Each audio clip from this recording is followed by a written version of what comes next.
Have you ever wondered what happens when faith, power, race, and gender collide? Most people pick up Go Tell It on the Mountain, thinking they're reading a coming-of-age story. The protagonist, John Grimes, is a teenage boy in the 1930s Harlem, trying to understand himself, his family, and his faith. But picture this, Baldwin is doing something far deeper. At the heart of the story is Gabriel, John's stepfather and the antagonist. Gabriel's authority, desire, and faith shape the lives around him. Sometimes protecting, sometimes controlling, and sometimes destroying. John struggles under his shadow, negotiating who he is versus what he inherits, shame, trauma, the weight of history. Together, we're going to uncover Baldwin's hidden truths about race, gender, power, and faith. We'll explore the lives of Deborah, Esther, John, Gabriel, and Elizabeth, revealing insights that most readers overlook. Spoilers will appear, yes, but they illuminate Baldwin's profound critique of the systems Black people live under, including religion itself. Imagine a life where every choice you make is scrutinized, judged, and punished simply for being a Black woman. That's Deborah's reality. She embodies the intersection of racial and sexual oppression. As a young woman, she suffers the unthinkable, raped by white men, her father dying in the attempt to protect her. From that moment, her body becomes both a site of personal trauma and a symbol of societal shame. Baldwin's depiction reflects what Patricia Williams calls Black anti-will, whereby Black women have no agency because over their bodies and choices, never fully, simply because of the systems of oppression around them. Even within her own community, Deborah is objectified and blamed. She becomes a living reproach, an object of fascination and moral suspicion. She makes a critical moral misstep, repeating the phrase, "Don't hate the sinner, hate the sin," a rhetoric meant to absolve moral judgment. Yet Baldwin shows us that this kind of faith-driven morality fails to protect her, leaving her vulnerable to judgment and abuse. When Gabriel marries her, society assumes her honor is restored. Yet Baldwin is careful to show that marriage does not restore agency. Gabriel judges her constantly, her appearance, their intimacy, and she navigates this life with quiet dignity, silently witnessing the contradictions and injustices around her. Through Deborah, Baldwin uncovers a powerful truth. Oppression persists beyond emancipation, shaping social structures, intimate relationships, and the very way we see Black women. She is both a victim and a symbol, and Baldwin makes us feel it. Now let's explore Esther, the woman with whom Gabriel has an affair. Picture being desired, yet reduced to a tool of shame and secrecy. Baldwin writes, "Esther's just for the night, for the dark." That line captures the cruelty of a society where Black women's bodies are policed, objectified, and morally judged simultaneously.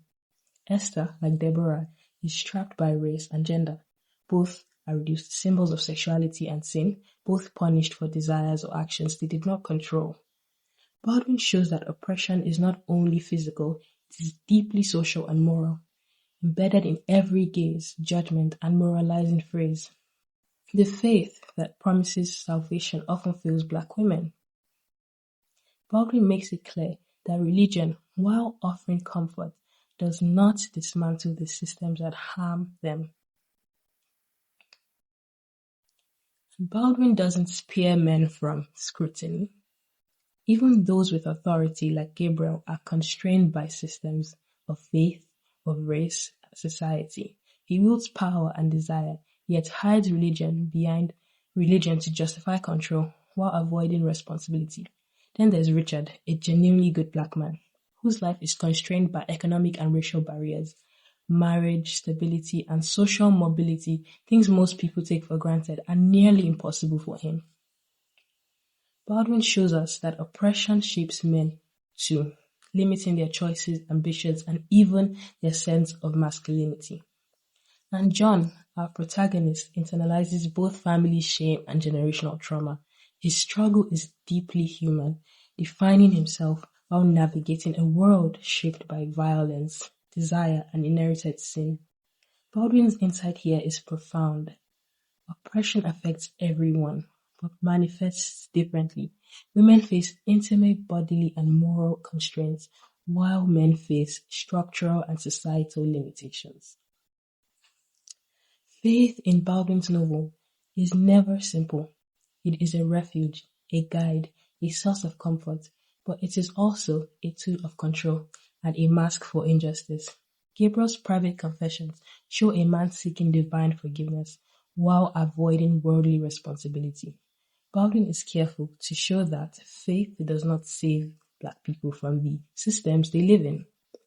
The scriptures demand that a man be willing to lay down his life for others, yet the world, the economic, racial, and social systems allows Black people to die anyway.